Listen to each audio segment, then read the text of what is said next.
మే 1వ తేదీ నుంచి ఏటీఎం నుంచి డబ్బు విత్డ్రా చేసే విషయంలో కొన్ని మార్పులు జరగనున్నాయి.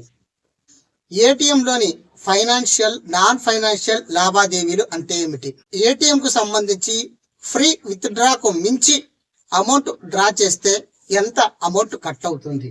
నమస్తే friends, welcome to my channel mobile news.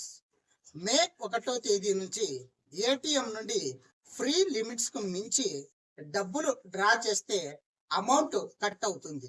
సాధారణంగా బ్యాంకులు తమ కస్టమర్లకు కొన్ని పరిమితులకు లోబడి ఉచిత ఏటీఎం విత్డ్రాలకు అవకాశం కల్పిస్తాయి.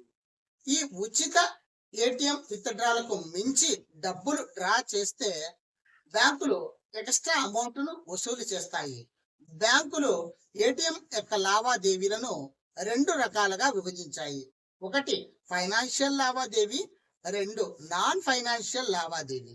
ఫైనాన్షియల్ లావాదేవీకి వస్తే ఏటీఎం నుండి డబ్బులు డ్రా చేస్తే దాన్ని ఫైనాన్షియల్ లావాదేవీలు అంటారు. నాన్ ఫైనాన్షియల్ లావాదేవీలు అంటే మినీ స్టేట్మెంట్ చూసుకోవడము, అమౌంట్ చెక్ చేసుకోవడము వంటివి.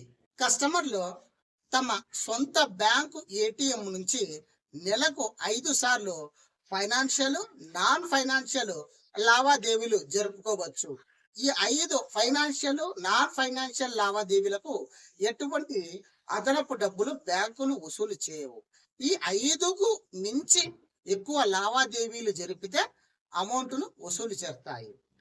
కస్టమర్లు తమ సొంత బ్యాంకు ఏటీఎం నుంచి కాకుండా ఇతర ఏటీఎం బ్యాంకు నుంచి లావాదేవీలు జరిపితే దీనికి సంబంధించి మెట్రో నగరాలలో ఒక రకంగాను, మిగిలిన ప్రాంతాల్లో మరొక రకంగాను అవకాశాలు బ్యాంకులు కల్పిస్తున్నాయి.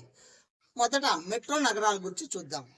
మెట్రో నగరాలైన హైదరాబాదు, బెంగళూరు, ముంబాయి, న్యూఢిల్లీ, చెన్నై, కోల్కతా నగరాల్లో అయితే కేవలం 3 ఫైనాన్షియల్, నాన్ ఫైనాన్షియల్ లావాదేవీలకు అవకాశం ఉంది.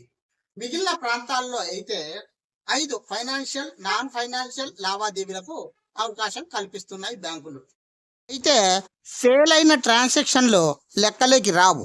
ఈ ఉచిత లావాదేవీలు దాటిన ప్రతి ట్రాన్సాక్షన్కు అమౌంట్ విత్డ్రా చేసుకుంటే 19 రూపాయలు, బ్యాలెన్స్ ఎంక్వైరీ, మినీ స్టేట్మెంట్కు 7 రూపాయలు వసూలు చేస్తారు. ఫ్రెండ్స్, ఈ వీడియోకు సంబంధించి ఇవే అప్డేట్ ఫ్రెండ్స్.